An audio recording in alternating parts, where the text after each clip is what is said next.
Good afternoon, everybody. My name is Vanessa Morrison, and I am a proud member of the Oklahoma City Artists for Justice. And also by profession, I am a certified domestic sexual violence response professional. And that is a very lengthy term to describe me as a certified and expert in domestic violence and sexual violence. So I'm a member of Oklahoma City Artists for Justice, and I love it. And although I'm not an artist per se, I dabble in my stick figure drawings, my watercolors, but I would say that my biggest contribution to the group is definitely my professional and educational background with domestic violence and sexual assault. So I'm going to create this video for our supporters, our allies, our friends as a resource for you all to help give some tips on how we can best and most be effective, supportive, and most importantly, empathetic when we're talking about this case and we're advocating for our sisters who have been victimized by Holtzclaw. So, first things first, let's define what exactly sexual assault means. So sexual assault is an umbrella term that is essentially defined as any action sexual in nature that takes place without a person's consent or permission. So this can take form in harassment, unwanted touching, rape, the list goes on. So again, it's important to remember that it's a diversity of actions sexual in nature, not just one that takes place without a person's consent. And so whether we're talking about unwanted touching or rape, we need to acknowledge that they all fall under that umbrella. None of it is ever okay. It is a violation. It is a crime. And no one should ever have to endure that type of violence. So as we're talking about it, let's just be aware of that. Next thing I want to discuss is our language, which kind of piggybacks on what we just talked about, but just to be clear. So we're in the day and age where we have social media at our disposal, and it's amazing, right? We have the opportunity to raise awareness about the things that we care about, the causes we care about, to rally our friends around these causes, and to really have a platform where we can express ourselves, which is awesome. It's an amazing resource to have. But with that, as we all know, comes a lot of responsibility. And when we're using our language, it's really important, especially with sexual assault, that we're using the right language. Because with sexual assault, even if your intentions are good, if your language is not appropriate, it can do more harm. So really important to remember that. So with sexual assault and really all forms of violence, it's all about power and control, and the perpetrators need to have power and control, or obsession to have power and control over their victim.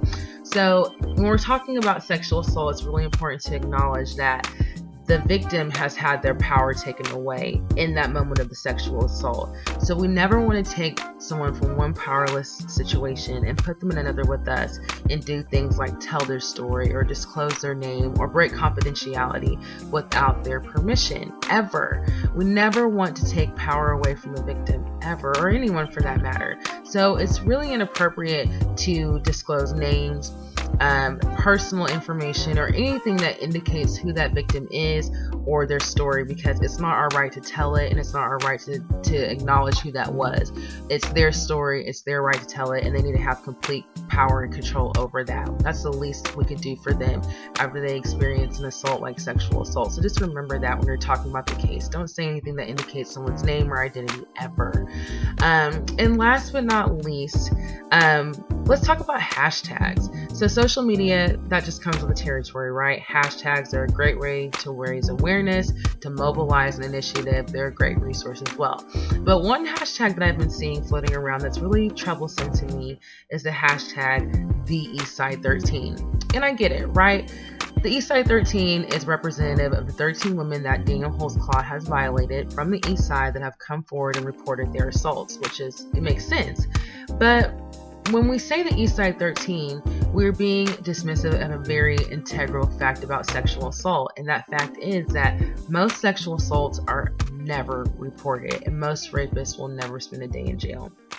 So when we say the Eastside 13, we're being very dismissive of the fact that there are probably more women out there that have not felt comfortable or who have not felt safe coming forward with the crime that has been committed against them by Daniel Holtzclaw. So when we're saying the Eastside 13, we're dismissing all the other women, all the other victims that have been assaulted that have not felt comfortable coming forward. And if you paid attention to this case at all, or have had an opportunity to sit in the courtroom, you can really understand why a lot of people do not report. There's several reasons, but some of the biggest reasons are fear of not being believed. We can see this happening in the courtroom. These victims' character is being completely assassinated, and it's really tragic to watch, being questioned and things brought up that are not tasteful of their character. So many assassinations on their character is happening, and it's just really a frightening experience. And what's the point of going through all of that if at the end of the day you're not going to get the justice that you deserve? So most people don't feel like it's worth reporting because they don't feel like they'll be relieved. Some people face fear of further retaliation, especially in a case like this. We're talking about a former Oklahoma City police officer. That's an individual that has a lot of power, and so a lot of people don't feel safe or feel like they are in a place to report. So it's really important to understand all the obstacles and barriers that keep people from reporting, and acknowledging the fact that there's a lot of reasons why people don't report. So, the other examples of a hashtag that might be more appropriate is break the silence.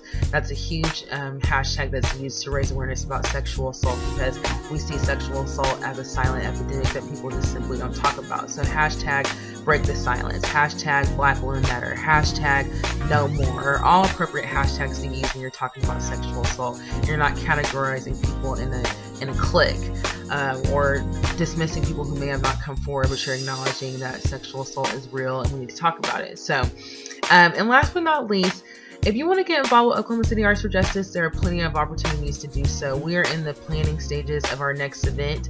As you know, we've held protests and awareness raising events in the past, and you're more than welcome to join us at any of those.